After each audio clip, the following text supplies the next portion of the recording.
Assalomu alaykum. Bu videodagi gaplarim ayollarni juda ko'piga yoqmasligi aniq. Mavzuyimiz hozirgi yangi O'zbekistondagi bo'ydoqlarni dushmanlari kim? Endi siz o'ylashingiz mumkin, yangi qonunlar, yangi vaziyatlar, yangi har xil yo'nalishlar yo'q.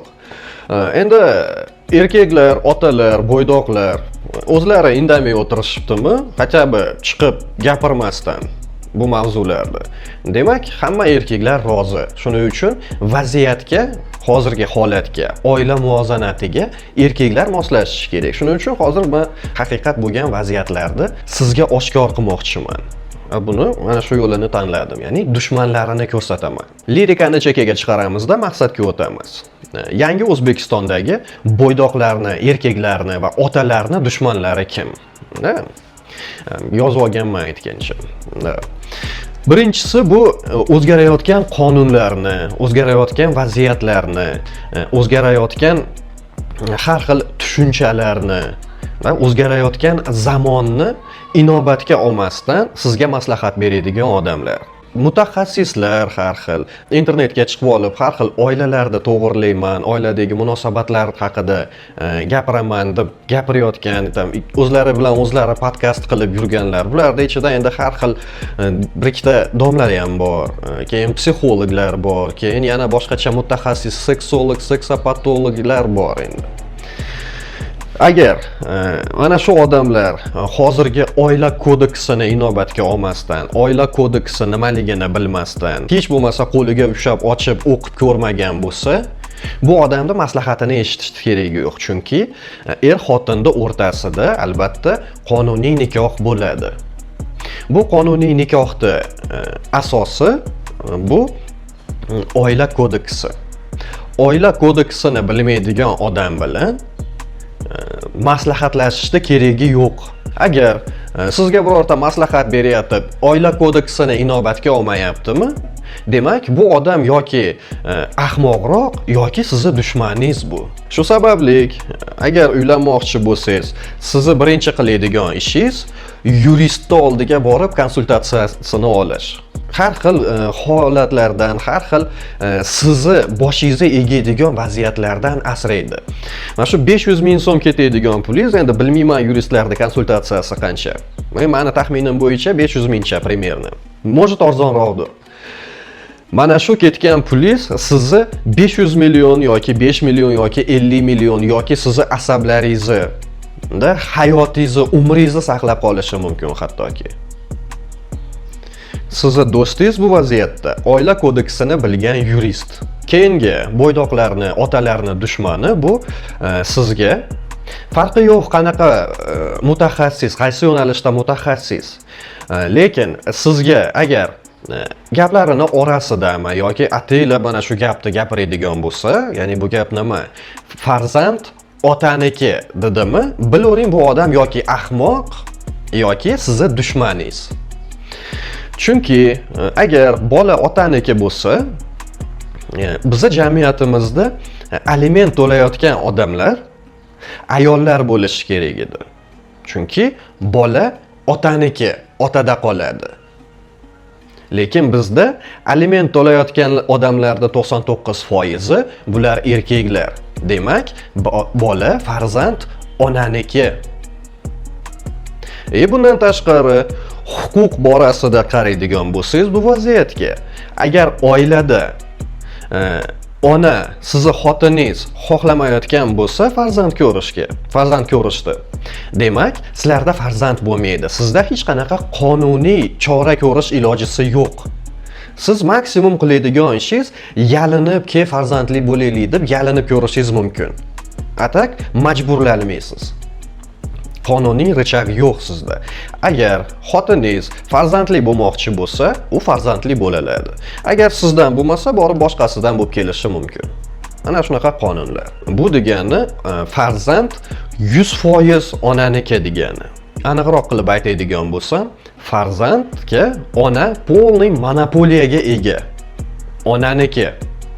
Da to'g'ri, oila kodeksida otani ham, onani ham bir xil huquqi bor degan gaplar bor. Endi qonun bor, praktika bor. Bir-birini solishtiradigan bo'lsangiz, bitta vaziyat bo'ladi. Ya'ni de jure farzand otaniki ham, onaniki ham, lekin de facto farzand onaniki. Endi de jure degani bu qonun, de facto degani bu praktika, amalda. Mana shu narsani bilmasdan uylanish bu xato. Farzand onaniki. Aytgancha kanalga obuna bo'ling. Bu kanalda biz hech qanaqa lirikasiz, po faktu gaplashamiz, haqiqatni va adolat nuqtai nazaridan gaplashamiz. Videoga like bosing, yaqin do'stlarga, otalarga, bo'ydoqlarga jo'nating, ular ko'rishsin, bu fikrlarda o'ylab ko'rishsin. Davom etamiz. Navbatdagi bo'ydoqlarni, otalarni dushmanlari bular ajrimda ikki taraf aybdor deyishadi. Ularda eng kuchli argumentlari bu qars ikki qo'ldan chiqadi deydi. Men sizga bu narsa oilada ishlamasligini prosta gapirmasdan isbotlab beraman. Qarang. Ataylar mana amplitudani ham katta olyapman, qarang. Bu argument oiladagi janjallarga, oiladagi ajrimga umuman to'g'ri kelmaydi. Oilada ajrimda har doim ayol sababchi, har doim ayol aybdor. Erkak ni pri chom. Endi buni sababiga keladigan bo'lsak, prosta qizlarni va o'g'il bolalarni katta bo'lishiga, ulg'ayishiga e'tibor berib bilib olsangiz bo'ladi. Misol uchun qizlarni o'ynayotgan o'yinchoqlariga e'tibor bering-da. Kukla Barbie bor, Ken bor, ularda uylari bor, yana boshqacha har xil kuklaları bor. Ham o'yinlariga e'tibor bersangiz bo'ladi. Ham xola, ham dochki materi mana shunaqa o'yinlar o'ynashadi. Mana u er bo'ladi, mana u xotini bo'ladi, mana u xolasi, mana u ammasi bo'lib, mana shunaqa o'yinlar o'ynashadi. Qizlarga bu o'yinlarni o'ynashga hech kim majbur qilmaydi. Ularda o'zlarini tabiati shunaqa. Bundan tashqari otalari bilan munosabatlar qilib, qizlar endi har xil manipulyatsiyalar qiladi. Boshlaydi, uje kichkina 3 ga 4 ga kirgan yoshidan boshlaydi manipulyatsiya qilishni. Keyin maktab yoshiga yetib, maktabga borishgan paytida, uje mana shu yoshida har xil anketalar qilishadi. Kim kimni sevadi, kim kimga sevgi izhor qilaman deb buni orqasidan yuribdi. Kim kimni sevgi izhor qila olmayapti. Mana shunaqa narsalarga qiziqib yurishadi qizlar. Bu narsa ayollarda, qizlarda tabiatida bor. Munosabat qurish. Bundan tashqari har xil dunyodagi eksperimentlarni ko'rsangiz bo'ladi. Tadqiqotlarga ko'ra, shu eksperiment tadqiqotlarga ko'ra, ayollar erkaklarga nisbatan har kunda 5 barobar ko'proq gap gapirishadi, ko'proq suhbatlashishadi. Munosabat qurish uchun gaplashish kerak. Mana shu sababli ayollar ko'proq gaplashishadi. Ayollar ekspert bu vaziyatda. O'g'il bolalar qanday ulg'ayadi? Ozgina yurishni boshlaganida уже все, там har xil to'plarda o'ynashi mumkin. Qo'liga pistolet, avtomat, qilich, kamon, mana shunaqa narsalarni qo'liga ushlab olib, yugurib o'ynab yuradi. Ozgina katta bo'lganidan keyin futbol o'ynaydi, telefonidagi o'yinlarda o'ynaydi. Do'stlari bilan har xil joylarda yugurib yurib katta bo'lishadi. Mana shunaqa o'g'il bolalarda katta bo'lishi. O'g'il bolalar umuman munosabat qurishga moslashmagan. O'g'il bolani tabiatida yo'q bu narsa. Agar bular katta bo'lib, oila qurib, oilada munosabatlar buzilib, oila ham buziladigan bo'lsa, bu faqat va faqat ayolning qilgan ishi, ayol eplolmagan buni. Oila qilishdi. Endi adolat nuqtai nazaridan aytaman, agar oila gullab yashnayotgan bo'lsa, bu 100% faqat va faqat ayolning qilgan ishi, ayol zo'r bu oilada.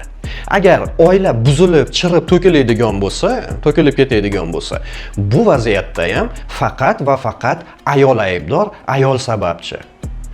Erkak ni pri chom, erkakning aloqasi yo'q bu joyda. Agar yana birorta analogiya kerak bo'lsa sizga, mana erkak uy qilishi kerak, oilaga uy qilib, mana shu uyda zo'r qilib ta'minlashi kerak oilani. Bundan tashqari oziq-ovqat bilan har xil ta'minot erkak tomonidan bo'lishi kerak deb tushuniladi biz O'zbekiston oilalarida. Xuddi shunday, agar erkak uy qurayotgan bo'lsa, xotini birorta g'ishtni olib berayotgan bo'lishi mumkin-da, yordam berib, yoki birorta eshikni ushlab turishi mumkin, eri qoqib o'rnashtirib olgunigacha. Xuddi shunday ayol ham munosabat quradi oilada. Erkak xotini g'ishtni ushlab turgandaqa yoki g'ishtni berib turgandaqa eriga, xuddi shunday er ham xotiniga yordam beradi munosabat qurgani. Bo'ldi, все. Agar shu analogiya ham yetmayotgan bo'lsa, mana bu videoyimni kirib ko'ring. Men chuqurroq gapirganman, chuqurroq tushunchalar haqida gaplashganman. Aynan mana shu mavzu haqida. Nima sababdan ajrimda faqat va faqat ayol sababchi. Bo'ldi. Mana internetdagi psixolog, boshqa seksolog, sosiologlarning fikrlari kerak emas. Ajrimda faqat va faqat ayol sababchi. Erkak ne pri chom. Tak, keyingi bo'ydoqlarni, otalarni dushmanlari bular huquq bilan mas'uliyatni farqiga bormaydigan odamlar. Mana oila haqida sizga birorta maslahat berishni boshladimi, sirazi so'rang. Bitta savol bering, aniqlab olasiz buni. Ya'ni bu savol qanaqa? Oilani ta'minotchisi bo'lish, ko'chaga chiqib pul ishlab kelish bu patriarxatni ko'rsatkichimi yoki matriarxatni ko'rsatkichimi deb so'rang. Sizga hammasi patriarxatniki deydi. Yo'q. Patriarxatni ko'rsatkichi emas bu. Endi bu narsani biz maktablarda o'rgatishmagan, tim bo'li universitetlarda ham o'rgatishmaydi bu narsani. Ayniqsa chet elga chiqib universitet institutlarda o'qib kelayotgan odamlarga ham o'rgatishmaydi bu narsani. Bu narsa faqat deyishim ham noto'g'ri, odatda urf-odatlarda ko'rinadi, bilinadi. Chunki oilani ta'minotchisi bo'lish bu huquq emas, bu mas'uliyat, vazifa, farz, majburiyat bo'lishi mumkin. Lekin huquq emas. Aslida endi bizda patriarxat bo'lmaganda hech qachon. Movarun nahr degan tushuncha insoniyat tarixida paydo bo'lgunigacha, endi u paytlarda qanaqa bo'lgan, men bilmayman. Lekin movarun nahr paydo bo'lganidan keyin oilalarda, shu O'zbekiston, Markaziy Osiyoni oilalarida adolat bo'lgan, ba'zi bir sabablariga ko'ra. Endi bu narsalar haqida men sizga informatsiya berishga haqqim yo'q deb hisoblayman, chunki domla emasman. Buni domlalardan so'rab olasizlar. Agar din borasida kommentariy yozadigan bo'lsangiz, men sizni o'rniga tiqib qo'yaman. Siz domla emassiz. Agar domla bo'lsangiz, keling prямой efirda gaplashamiz. Meni sizga savollarim bor. Sovetskiy Soyuz Markaziy Osiyoga aralashganidan keyin bizda matriarxat boshlangan. Aynan 100 yil oldin. Endi patriarxat, matriarxat buni farqini to'liq gapirish uchun alohida videoga mavzu. Lekin men manba berishim mumkin sizga, ya'ni kitob. Endi o'zbekchada bormi yo'qmi bilmayman. Xullas, Damastroy degan kitob bor. Ana shuni o'qib ko'rsangiz, bilasiz, xristianstvada qanaqa jostki patriarxat bo'lgan. Endi sodda qilib aytadigan bo'lsam, patriarxatda patriarx salqinda qo'liga kalkulyator ushlab yoki yelpig'ichini olib, mana shunday qilib ventilyatorda, konditsionerda tagida salqinda o'tiradi, uni xotini yoki xotinlari bolalari bilan birga dalada ishlaydi. Oftobda, quyoshni tagida mevalar terib, sabzavotlarni terib, to'plab chiroyli qilib patriarxga olib kelib berishadi. Patriarx buni olib borib bozorga sotib, bozorda ana shuni pulini sanaydi. Patriarxning ishi pul sanab o'tirish. Ko'chaga chiqib pul ishlab topib kelish patriarx emas, bu patriarxat emas. Umuman patriarxatni ko'rsatkichi emas, lekin bu matriarxatni ko'rsatkichi. Tak, keyingi bo'ydoqlarni va otalarni dushmanlariga o'tamiz. Umuman erkaklarni dushmanlariga o'tamiz. Bu odamlar endi odatda mutaxassis deb qilib ko'rsatishadi o'zini yoki siz adashib buni mutaxassis deb olgan bo'lishingiz mumkin. Bular ayol bilan kelishib bo'ladi deydigan odamlar. Ayniqsa hozirgi kunimizda. Birinchi navbatda men sizga aytib o'tay, siz kelishingiz mumkin bo'lgan odam huquqni oldida, qonunda oldida ikkalalaring bir xil bo'lishlaring kerak. Agar sizni huquqingiz siz kelishmoqchi bo'lgan odamingizni oldida pastroq bo'ladigan bo'lsa, misol qilib aytadigan bo'lsam, bitta firmani direktori bilan farrosh, ikkalasini huquqi har xil ishlayotgan joylarida. Mana shu vaziyatda farrosh direktorda talablariga ko'nadi. Bizda ayolni, xotinning huquqi ustun erining huquqini oldida. Ko'proq darj, mana shunday aytsam ham bo'laveradi. Buni ko'p misollar keltirishim mumkin. Misol uchun, bitta yangi chiqqan zo'r qonun men yaxshi ko'raman, men sevaman. Men har doim ayollarni o'ylayman. Ayniqsa men feministkalarni ko'proq o'ylayman. Kechalari uxlamasdan o'ylab chiqaman. Yana qanaqa zo'r qonunlari bor ekan deb. Bu qonun endi ajrimdan keyin erkak xotinini, sobiq xotinini va uni bolalarini, e'tibor bering shu gapimga, uni bolalarini uy bilan, uy-joy bilan ta'minlashi yoki ta'minlab bera olmasa, o'zi uyini tashlab chiqib ketishi. Endi patriarxatda bizda shunga shunaqa, yoki teng huquqlimi, men tushuna olmayapman paka shu narsani. Endi mana shu qonun bor hozir. Endi Rasul sizni huquqingiz, xotiningizning huquqini oldida pastroq bo'ladigan bo'lsa, siz xotiningizning talablariga ko'nalasiz. Va sizga yana bitta qo'shimcha ma'lumot beraman. Huquqi ko'p bo'lgan odam har doim haq bo'laveradi. Shunaqa, mana shuning uchun ajrim bo'ladigan bo'lsa, hozirgi kunda erkaklar aybdor bo'lib, quduqlarda ichida yashirinib yuribdi. E'tibor bering bu narsaga. Hali quduqqa yashiringan ayolni ko'rganim yo'qman. Yangiliklarda chiqqan yo'q. Keyingi bo'ydoqlarni va otalarni dushmanlari bular nikoh bu sevgi, muhabbat deydigan odamlar. Agar birorta odamdan siz shu gapni eshitadigan bo'lsangiz, sizga shunaqa maslahat berayotgan bo'lsa, biling. Yoki bu odam aferist, moshennik, agar ayol bo'lsa aferistka yoki moshenniца, yoki sizni dushmaningiz. Biling shu narsani. Chunki nikoh endi to'g'ri Alisher Navoiyning davrida mana shu vaziyatlarda sevgi, muhabbat bo'lishi mumkin edi. Chunki oiladagi muvozanat adolat ustida qurilgan edi. Endi hozirgi kunimizda sevgi, muhabbat emas nikoh. Hozirgi kunimizda nikoh bu iqtisodiy kelishuv.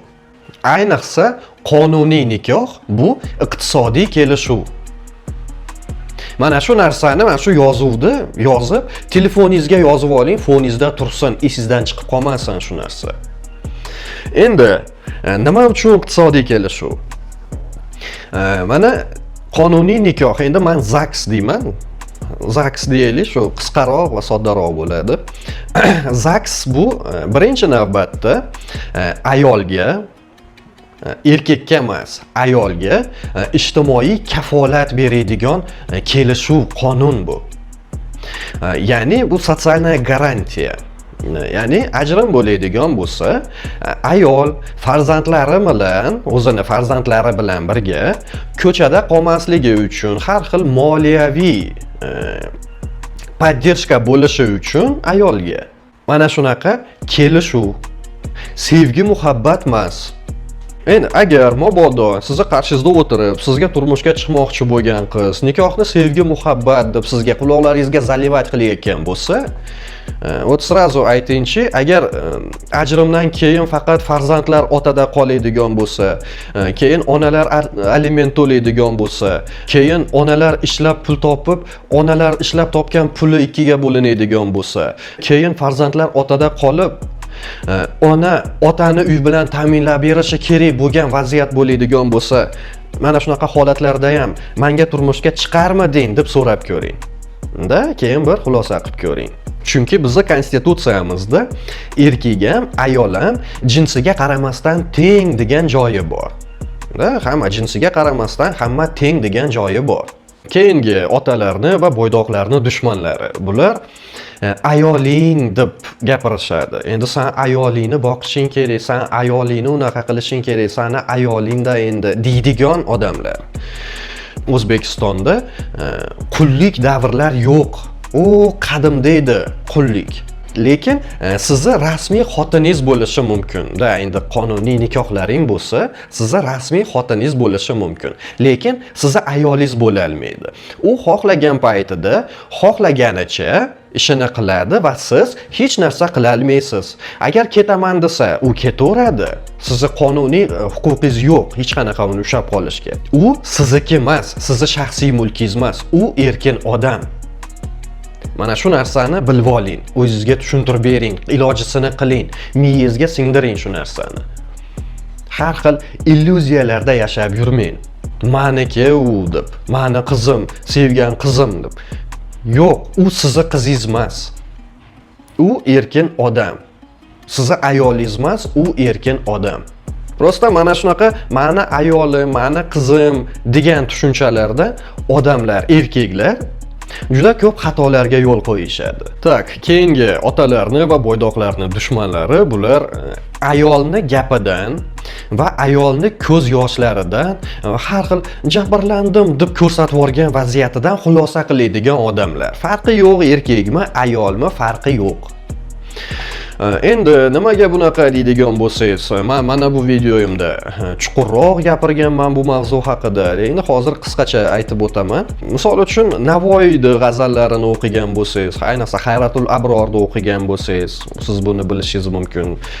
Yoki Nizomiy Ganjaviyni kitoblarini o'qigan bo'lsangiz, Umar Hayyomni ruboiylarida keltirgan bu narsalarni. Nizomiy Ganjaviyni 7 go'zal degan asari bor. Mana shuni o'qib ko'rsangiz, endi bu gaplaridan, bu asarlaridan nima xulosaga kelish mumkin? Menga eng yoqqani va eng chiroyli qilib tushuntirgani bu Nizomiy Ganjaviy. Ya'ni ayollarning ko'z yoshlari ba'zi birlari qayg'usini ko'rsatkichi bo'lsa, ba'zi bir ko'z yoshlarini guliga suv qilib ishlatadi deb yozishgan.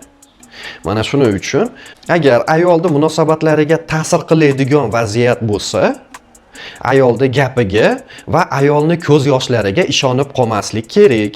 E'tibor bersangiz, nimagadir odam gapida turmasa, va'dasida turmasa va lafzini buzadigan bo'lsa, erkakmisan deb so'raladi. Endi mujik deyishga men qarshiman, chunki mujik degani bu qul va dayus degani. Endi buning uchun krepostnoye pravo nimaligini o'rganish kerak. Mujik ruscha so'z. Shu sababli ayollarda gapidan, keyin ko'z yoshlaridan xulosa qiladigan odamlarga quloq solmaslik kerak. Keyingi otalarni va bo'ydoqlarni dushmanlari bular endi bular ham har xil mutaxassislar yoki atrofingizdagi odamlar bo'lishi mumkin, yoki o'zi bilmagan holatda sizga dushmanlik qilishi mumkin, yoki ateylab shu ishni qilishi mumkin. Ya'ni bular kim, qanaqa gaplar gapirishadi? Bu gap farzand tug'ilishida otani mas'uliyatli qilishadi. Ya'ni ota tug'dirib qo'ydi-ku, tug'dirding-ku, davay mas'uliyatni his qil deydi. Endi biz zamonaviy bo'lishimiz kerak o'sha. Zamonaviy qonunlarni inobatga olgan holda zamonga moslashishimiz kerak. Nima demoqchiman endi bu gapim bilan? Birinchidan, agar mana shu to'shakda birorta ish bo'ladigan bo'lsa, agar majburlanish, zo'rlanish bo'lmagan bo'lsa, siz majbur qilib shu ishni qiladigan bo'lsangiz, birinchi navbatda aybdorsiz. Agar majburlagan bo'lsangiz, siz qamalishingiz kerak. Men ham sizni qamalishingiz kerak degan tushunchada video qilishim mumkin bu temada. Agar hammani o'z ixtiyori bilan shu ish bo'ladigan bo'lsa, farzand ko'rishda ikki kishining mas'uliyati bo'lishi kerak o'zi aslida. Ikki kishini. Lekin hozirgi qonunlar bilan mas'uliyat 100% ayolda. Men hozir tushuntirib beraman nima demoqchi bo'layotganimni. Oldinroq aytib o'tganimdek, farzand tug'ilish jarayonidagi huquqni ko'radigan bo'lsak, farzand ko'rish yoki ko'ra olmaslikda faqat va faqat ayolning huquqi bor xolos. Agar ayol xohlasa farzandli bo'ladi, agar ayol xohlamasa farzandli bo'lmaydi. Buni huquq doirasida aytyapman hozir. Endi amalda ko'radigan bo'lsak, endi har xil kontratseptivlar bor. Bu kontratseptivlarga qaraydigan bo'lsak, erkakda bitta kontratseptiv bor. Bu endi o'sha rezinka. Ayollarda-chi? Ayollarda o'nlab bor. Har xil o'sha женский rezinkalarda, женская rezinkalar har xil.